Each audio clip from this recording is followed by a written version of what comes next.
Bismillah ar-Rahman ar-Rahim. On behalf of Jordan, I thank His Excellency, President Ilham Aliyev, and the people and government of Azerbaijan for hosting this important summit. We have gathered here under the banner of solidarity, the family of nations joining as one to protect the planet we share. We all know that without common action, we are destined to fall short. Yet, we meet at a moment when faith in our ability to stand together is broken. When global norms, including the UN Charter and the Geneva Conventions, are being flouted with impunity.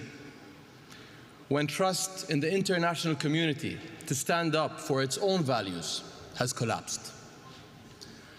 When humanitarian violations are broadcast daily for the whole world to see, yet continue to be ignored and dismissed without consequence. Saving our planet must start from the premise that all lives are worth saving. The solidarity we need depends on embracing that truth. Yet, over the past 13 months, the world has stood by as thousands of Palestinians have been killed in Gaza, the majority women and children. How can we work together for our shared future when some are deemed unworthy of one? The ongoing violence in my region undermines peace and security beyond its borders. In the end, this will benefit no one. My part of the world is already exposed to the harsh realities of climate change, to heat, to drought, to loss of biodiversity. The war is compounding environmental challenges for Gaza and beyond. A recent United Nations Environment Programme study highlighted contamination of land, water, and air. Sewage and waste management systems have been destroyed. Entire communities are now graveyards of debris. Another study found that rebuilding Gaza will result in total emissions higher than the annual emissions of more than 135 countries. An inclusive, just approach to the climate challenge requires that we address the links between climate, peace, and security. Nowhere is this clearer than among global refugee communities and their hosts, who are some of the most vulnerable to climate change.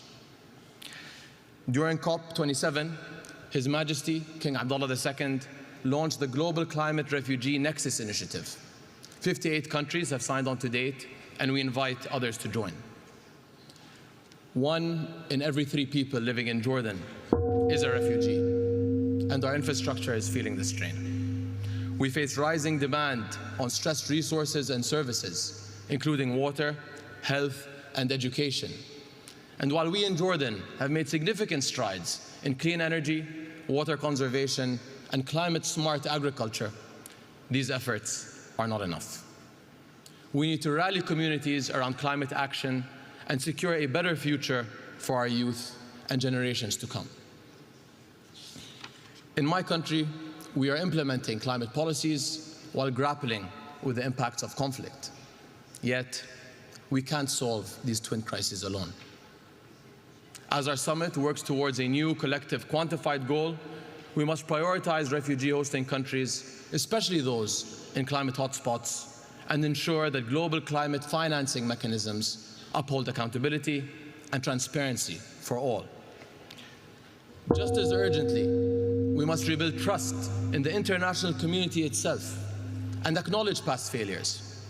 Our inability to collectively do what is right is turning us into passive observers, fully aware, yet unwilling to act. As His Majesty King Abdullah has said, no one is a bystander in the fight for life on Earth. That means fighting against climate change, fighting for peace, and fighting to alleviate human suffering together, because every life is worth fighting for. Thank you. Thank you, Your Excellency.